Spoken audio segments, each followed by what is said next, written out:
Hey, it's Chris here with Paw Patrol Outdoors. I wanted to make a quick video about the new scope I got from Predator Thermal Optics. Last year, I got the Mission LRF 5640, and I've ran it for just about over a year and a half now. I had absolutely no issues with the scope. Scope ran excellent, cut through fog really well.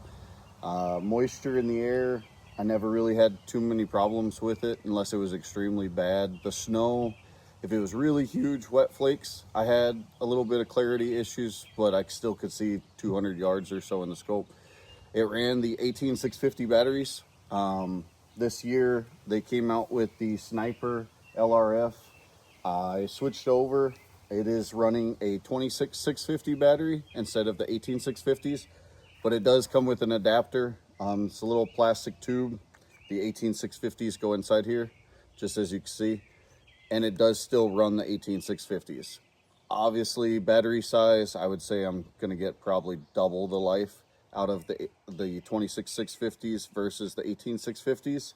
I'm not 100% sure yet. I haven't ran it in the field. I did get my scope probably about 2.5 weeks ago, but between buying a new house and moving, I've just misplaced time and I haven't been able to get out.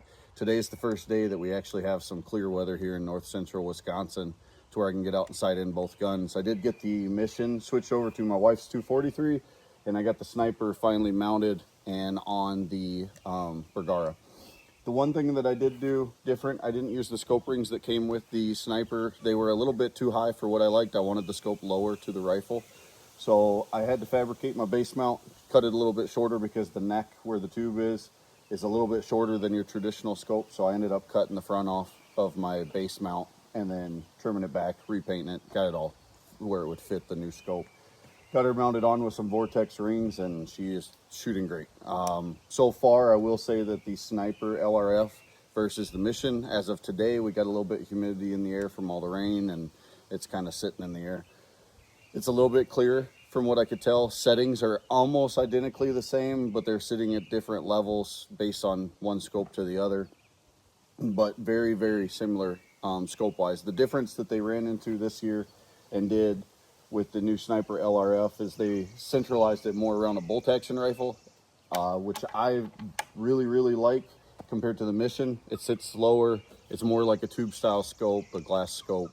So if you're looking for something more like that, I would switch over to this versus the Mission. Now, if you're running an AR platform, I did kind of like the way the Mission fit on my last 223 that I had. I didn't have any issues with it. It actually fit the gun very well. Whereas I probably may not have liked the Sniper on that. I'm not 100% sure. I didn't get to run it on an AR platform as I've switched over completely to bolt actions. I don't run any AR platforms now. But yeah, so tonight I'm going to end up taking the Sniper LRF 5640 out. I'm going to do the first run with it. Hopefully we can break it in and get some good footage on the scope. I'm hoping to. Pretty soon I'll have the wife with me out with the Mission, and we're going to get some side-by-side footage of one scope to the other. Same settings. We're going to get them generally close and see what they look like, compare them. I'm going to try to run one of these 26650s to its max. Obviously, we're not running in negative 20-degree weather like we like to in the winter, but right now we're staying right around 75, 80 degrees. We're going to see how long one of these lasts without charging it again, and I'll get that back to you guys soon. Stay tuned. We're going to keep you posted. We're going to try to have some fun with this scope in the next week and a half. Try to get as many coyotes on the ground as we can before this corn gets high. I don't know about you guys wherever you're at, but right here in Wisconsin, north central, right now the corn's probably about mid-shin height. Here in the next few weeks, we start getting some hot weather. It's going to grow fast, and we're not going to be able to get out after them again. So we'll keep you posted. Stay tuned. Have fun. Be safe out there.